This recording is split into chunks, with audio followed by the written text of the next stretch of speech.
What up mga bossing, panibagong araw, panibagong session na naman tayo. Ang kliyente natin ngayon ay nirefer ng kumpare natin dyan sa may silang. At may pinakitang design dyan si bossing. Gusto niya raw ganito daw mismo. And nagsuggest ako na ayusin ng konti. Kasi hindi nabilog yung kompas niya. Kaya pinalitan ko kaagad at nag-edit ako bago ko pinakita kay bossing. And okay naman sa kanya. Unang tattoo nga pala to ni bossing kaya wala siyang idea sa sakit. Syempre sa umpisa, kakabahan ka dyan. Pero nung nasimulan na, kayang-kaya naman pala. Nagpadagdag pa dyan si bossing kasi hindi daw pwedeng wala yun. Abangan nyo na lang sa huli. Yun yata kasi yung permit niya sa tattoo. Kapag wala yun, bawal siya magpatato.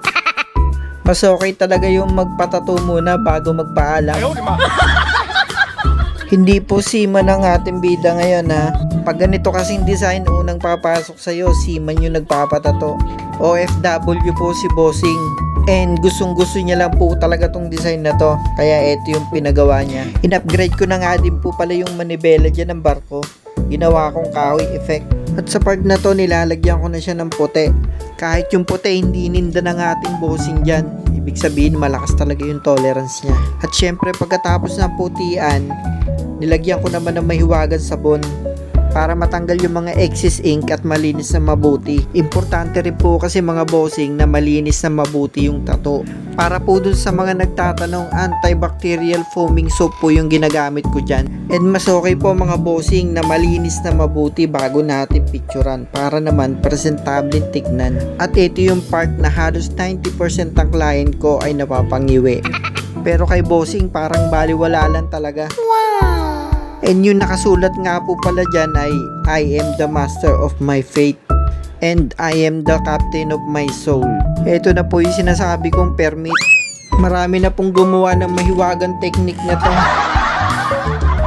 Pangalan nga pala to ng misis ni bossing. And hindi pwedeng uuwi daw siya nang wala to. Mabilis ko lang din namang ginawa to. Makalipas ang ilang oras na tatuan at kwentuhan, ito na yung resulta ng ating ginawa. Pangalan ng misis ni bossing, Marisol. And makikita nyo sa part na yan kung gaano kasaya yung ating bossing. At ito na po yung resulta ng ating compass ribbon and anchor tattoo. Sa mga gusto po magpatattoo dyan, PM nyo lang po ako sa akin Facebook account. Libre lang po mag-inquire and wag po kayong mahiyang mag-PM sa akin.